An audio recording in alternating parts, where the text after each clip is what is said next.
I've got four managers. Steve's got four managers as we look at who should run this team starting next year, but we don't agree on all four candidates.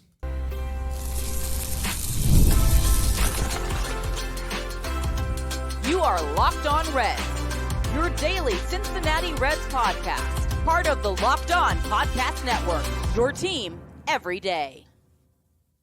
Welcome into Locked On Reds. We are your daily source for all things Cincinnati Reds. I'm Stephen Offenbaker. He's Jeff Carr. We have a combined 12 years of experience covering the Cincinnati Reds. We love baseball. We love the Cincinnati Reds, despite the fact that they almost never, ever love us back. But we have taken our love of the team, our love of this game, and we've turned that into information for you. Locked On Reds is part of the Locked On Podcast Network, your team every day. And on today's podcast, Jeff kind of teased it there at the beginning.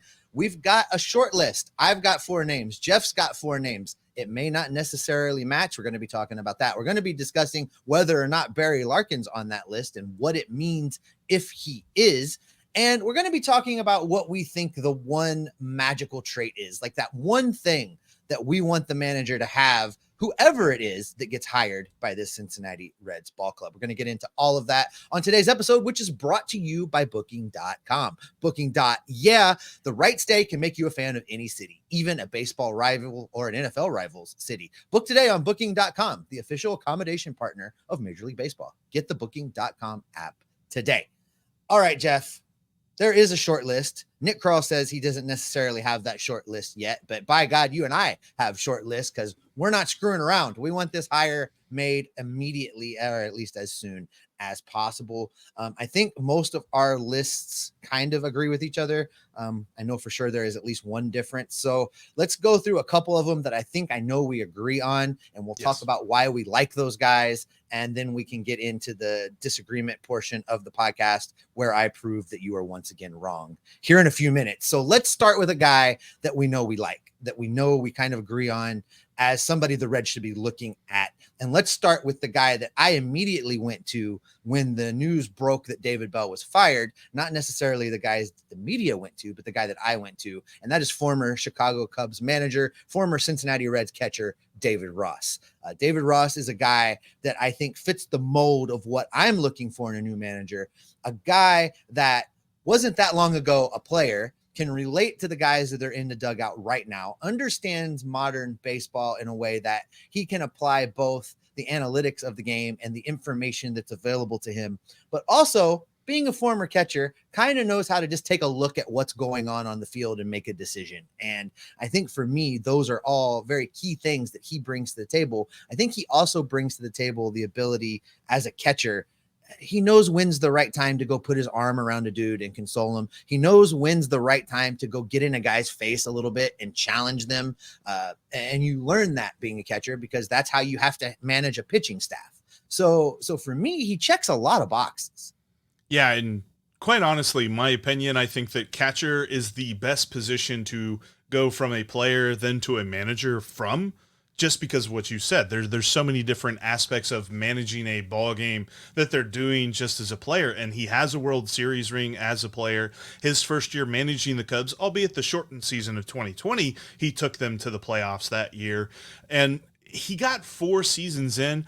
My thought on David Ross is this too. Like, I think he was unfairly ran out of Chicago. Now, we can discuss as to, was this something that he brought upon himself? Was there disagreements behind the scenes? Maybe he wasn't jiving with their plan or whatever. At the end of the day, they went out and they spent money to go get Craig Counsell and poach him from Milwaukee. And David Ross found out about that whenever the news broke that Craig Counsell was becoming the new manager. He's like, that's my job.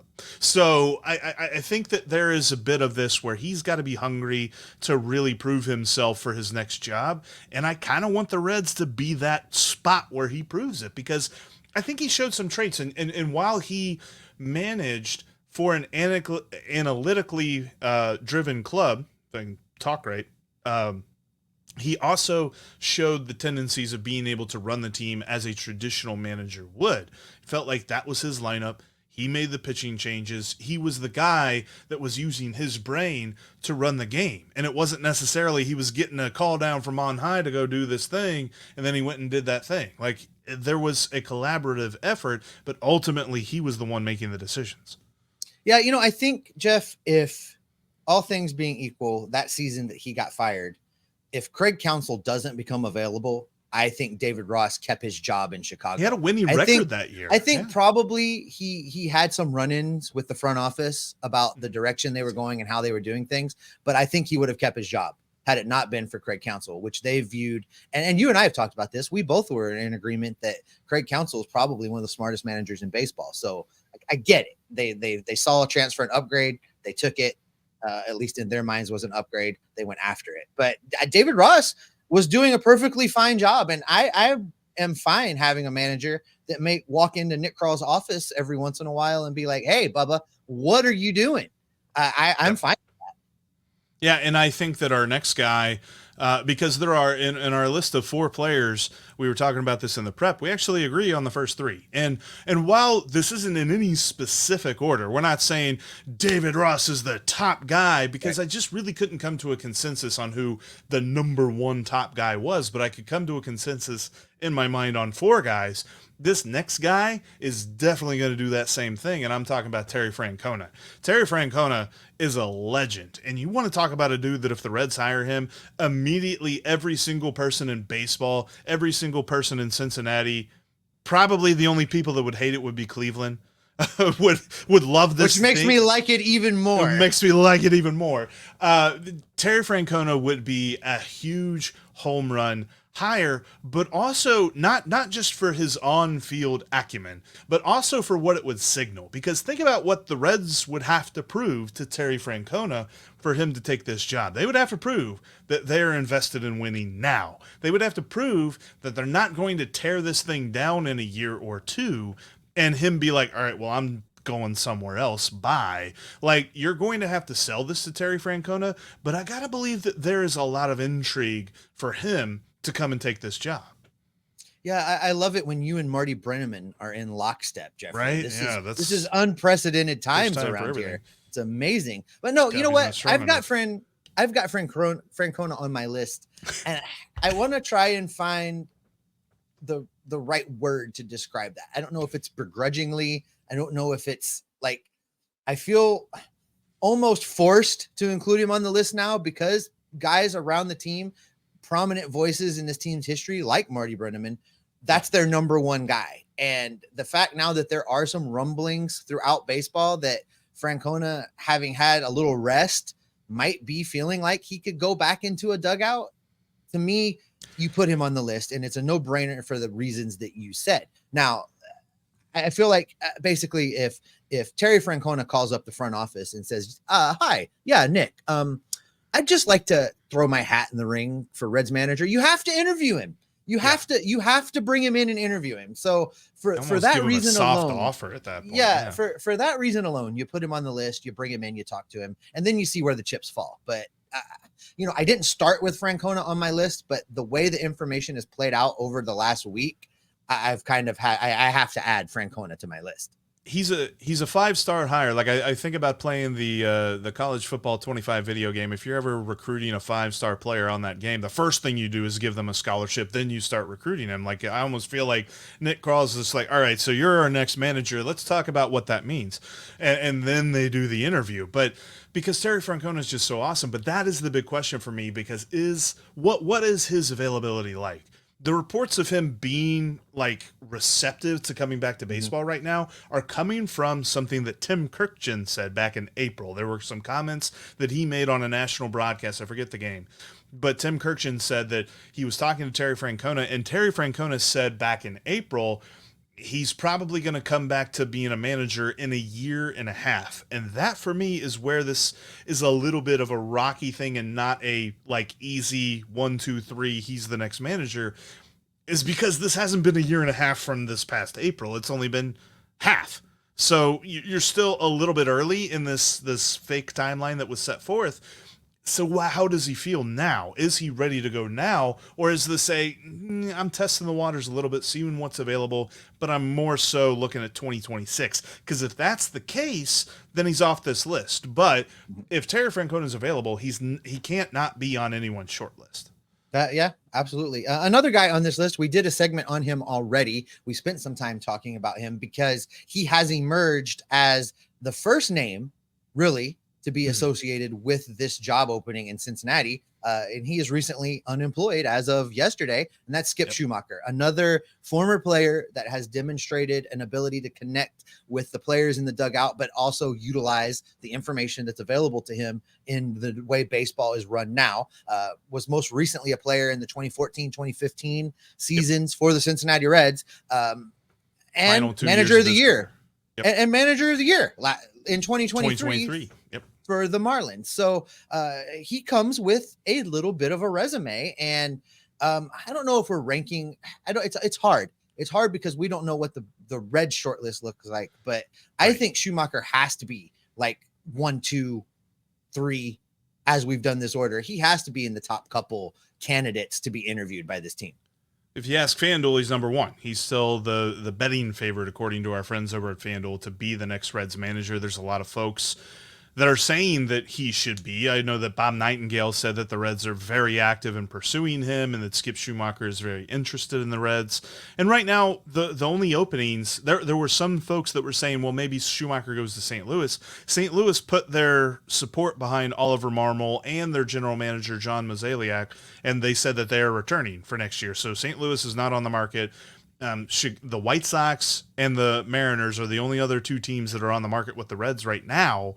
At least as of recording. That could change at any moment. But I don't see this as something that there are other teams that are just head and shoulders above the Reds as a landing spot for any one of these guys, much less Skip Schumaker. So the Reds are definitely going to be in the runnings for him. And in our top three of Francona, Ross, and Schumacher, we all agree that they're part of this. Now, our fourth guy, that's where we differ. And we're going to tell you why coming up next. Hey, football fans, you can start the season off with a big return over on FanDuel, America's #1 sportsbook. So when you get a hunch in the middle of a game and you can check out the latest stats, you can also view live play-by-play and so much more, all on the same page where you place your bets. You'll get started with $200 in bonus bets guaranteed when you place your first $5 bet. In fact, for your first $5 bet, you could look back at baseball. You could look at the playoffs because the two favorites to win the World Series are both from the National League. Right now, you got the Dodgers and the Phillies on top with the Yankees right behind them. FanDuel has the Dodgers at plus 350 to win it all. The Phillies right behind them at plus 360. And then the Yankees are at plus 450. The crazy thing to me, though, is the Guardians, the other American League team that got a bye and doesn't have to play in the wild card round. Yeah, they're 11-1 to win the World Series. That seems a little bit intriguing to me. I might put a little bit on that. That's over at FanDuel.com.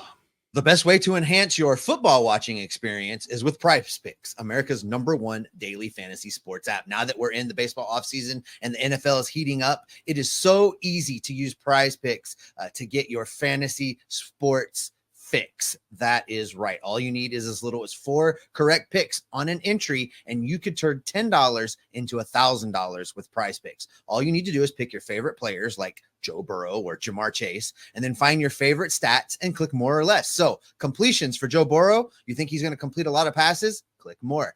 Jamar Chase, you think he's going to have several touchdowns? Take that stat, click more.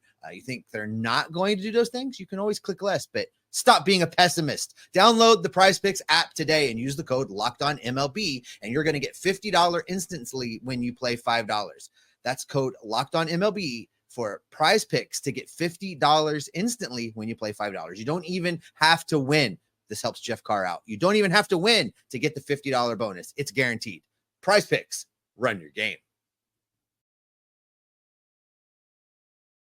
We are talking Cincinnati Reds baseball today, all day, every week, every month. So make sure you subscribe to get at least 30 minutes of Reds talk in your feed each and every day. And look, I know there's been some hot rumors about the Reds and Sonny Gray and maybe a trade happening or something like that. We're going to discuss that on tomorrow's podcast. But right now we're talking managerial stuff. We're looking at short lists, and we agreed on the first 3 guys on our list.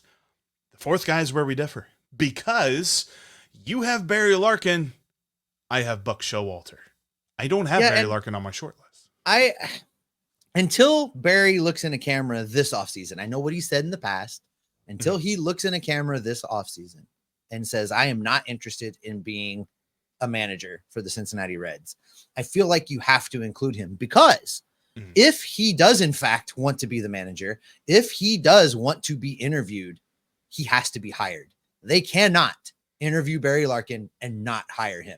There's just no way for this front office to do that. And I know you and I joked off air about, well, maybe they can give him a secret interview and someone would leak that. Someone would catch a picture of him in an interview or in a meeting and it would all just go crazy. So for me, until I hear otherwise from Barry, I'm putting him on the short list. And if he's on the short list, he's going to get the job. But he fits the mold for me in a lot of ways. There's a couple areas where he comes up just a little short, Jeff, because I don't feel like he necessarily embraces the new analytics, the new technology as much as I would like for him to. I think he does a little bit, but not as much as I would like for him to. But he does bring that credibility. He does bring the ability to relate to the players. And if we're being honest, he's already coached all of these young players because he's in Goodyear and he's been a roving instructor in the minor leagues. He knows this team and just kind of this feels like the moment he's been waiting for. He wasn't going to take this team over when they gave it to Brian Price. He wasn't going to take this team over when they gave it to David Bell. This team was nowhere near as ready as it is right now to compete with the guys that Barry's been grooming all along for the spotlight, been grooming all along to be a playoff caliber team. So there's a lot of stars aligning for it to be Barry Larkin. And I need to hear from Barry what he wants to do. I just see it now. 5 years from now, the 30 for 30. It was a wine cellar on the west side of Cincinnati. Everybody was wearing long trench coats and they would be at the precinct. Hats. Who are you kidding? Yeah, they'd be at the precinct. There was an interview, a secret interview. No, I'm just kidding. But no, I agree with you. If he's part of the interview process, he's definitely going to get a huge consideration for this job. But the more and more that I think about it, the more and more that I read about this thing, I'm not necessarily sure that he has stepped forward. And I agree with you. I do need to see it before I believe it. I need to see him say the words. But I also believe that there's a key thing here, and we'll get into this here in a little bit, but a key trait that I want out of my managers, and Buck Showalter meets that trait for me. Buck Showalter has seen some things. He's managed a bunch of different teams over the course of his 22 years in Major League Baseball as a manager, been to the playoffs 6 times. He's only advanced past the divisional round once, but I mean, he was credited by a lot of different people as setting up that core that began the Yankees dynasty there in the 90s. He wasn't there to manage them during the World Series times. That was obviously not him. That was Joe Torre. But he really got them going. He has done the development thing. He was a big part. I mean, he was the guy that led the Orioles during the middle of the 2010s and things like that, got them to the American League Championship Series. They lost to the Kansas City Royals in 2014. He saw a lot of winning years in Baltimore before they decided to completely tear down, rebuild, and start over. I just think for him, though, it's kind of a similar thing. While I have him on my short list, I firmly understand that this will take a shift in Reds management's understanding of how the day-to-day operation of this team works. I think that for Terry Francona, I think that for Buck Showalter, that if they hire a guy like Buck, or if they hire a guy like Tito, they are admitting that what they did with David Bell, the idea that it's really front office forward and that the manager is just kind of the mouthpiece, that was not the right way to do things, and they go back toward the traditional sense. Because Buck Showalter has said before, he's like, look, it's all well and good the way that the modern baseball organization is run, but front office personnel have a different understanding than those in the dugout. And when it comes to the 8th and the 9th inning, those guys in the dugout need to be making that call. And that's where I come in. Like, it's about the emotions of the guys that are playing the game. It's about their mentality as the game goes along, and not necessarily the analytics. The analytics are part of it, but they're not the end all be all. And I think that Buck Showalter has an understanding of where the Reds are trying to move a little bit back to. We talked about how they overcompensated a little bit with the pitching staff a couple of years ago, and they course corrected. Buck Showalter would be that course correction for the managerial spot. It's hard to argue against him. The reason that I don't have him on this list is really more about philosophy than anything else. I'm looking for the Reds to not go backwards in the hiring of a manager. And what I mean by that is generationally. They moved, when they hired David Bell, they moved into the next generation of managers. They moved into the Barry Larkins, the Schumachers, the David Rosses. They're moving forward, right? They're moving into the guys that are closer to having been Major League Baseball players than being farther away from having been Major League Baseball players.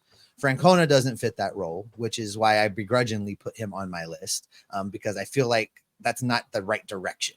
And I feel the same about Buck Showalter. Now, everything he's done in his career says that, he can come in and get a job done. He's managed to manage for 22 years, as you said. And in those 22 years, he has a win-loss record of 1727 in wins versus 1665 in losses for a 509 career winning percentage. So more often than not, he has managed teams that have been above 500.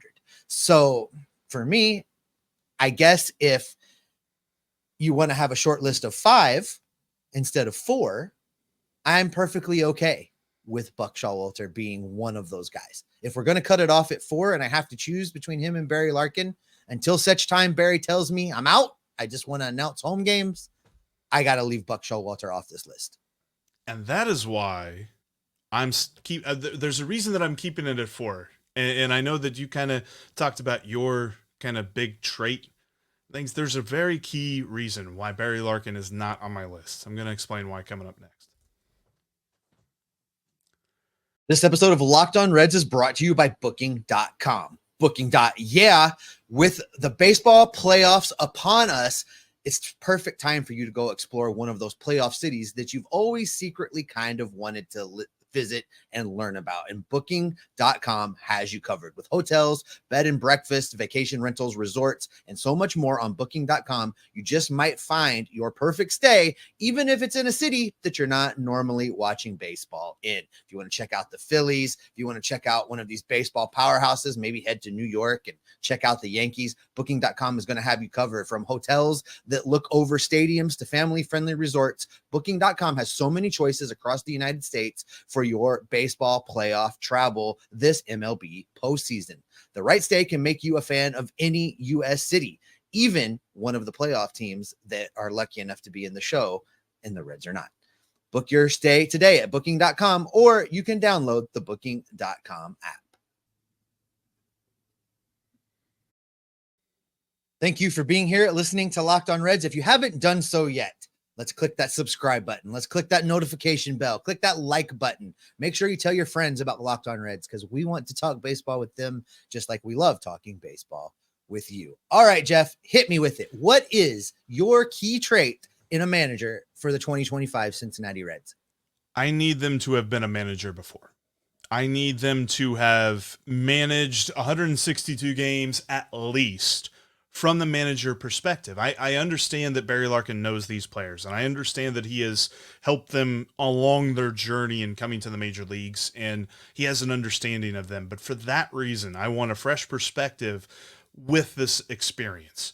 Give me a guy that has had to make that decision in the 8th inning or the 9th inning when there's a guy on second base and your best relief pitcher just walked a guy or something like that. Like, I need somebody that's been in that moment, especially a guy like Terry Francona that's won multiple World Series, a guy like Buck Showalter who has seen the egos and seen the talented guys on the Yankees and the Orioles and the Mets and gotten them to ultimately where they want to be, which is the playoffs. Give me a guy like Skip Schumacher or a guy like David Ross that in his very first years of managing was able to take their teams to the playoffs. And a guy like David Ross, even, who he has spent a couple of years maybe under 500, and then getting his team back above 500 in his 4th season managing. I need to see those guys that have experienced what managers need, because David Bell, Brian Price, last 2 hires that the Reds made, neither one had managerial experience before. And while David Bell was much more successful than Brian Price was, he still didn't get to that ultimate goal. I want to see somebody that's done it before.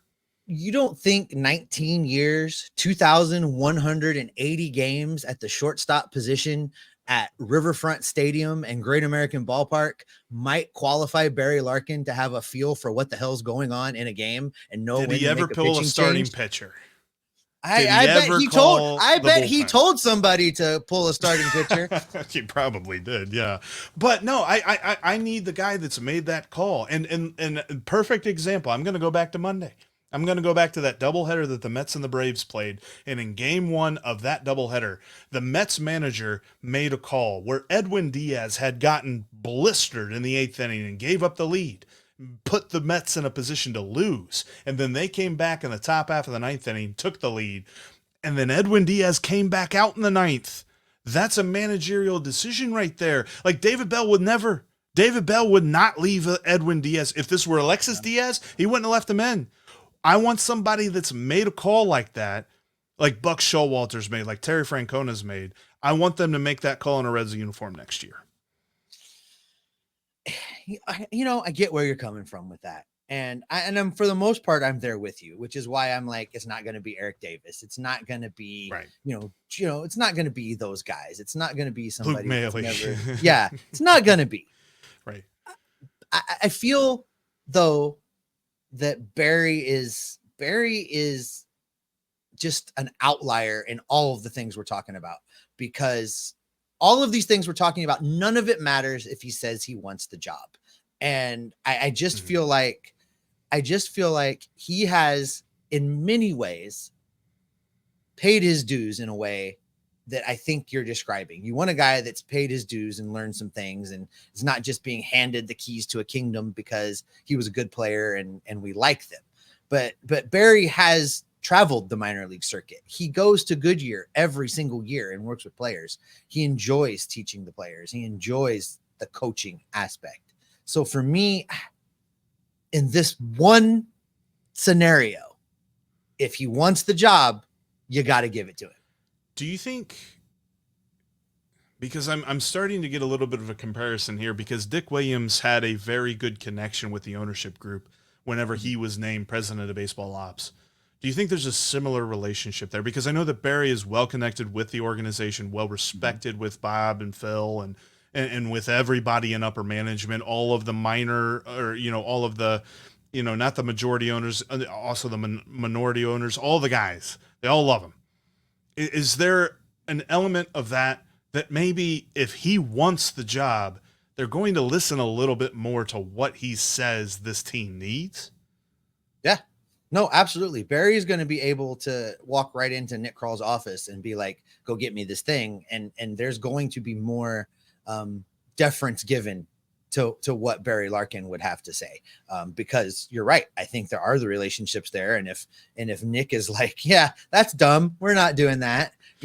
Barry's next stop is Phil's office. He's that kind of connected. Whereas any of these other guys, if it's Skip Schumaker, he may not necessarily be marching down to Phil's office to be like, do you know what Nick said? I don't think that's going to happen. So you're right. He is a little bit more connected. Someone needs to get a camera in front of Barry Larkin. Let's get a microphone and a camera in front of Barry Larkin. Let's just answer this question. Do you want to be considered to be the manager of the Cincinnati Reds? And we can move on from this if he doesn't want to be, because it changes the whole narrative if Barry is out.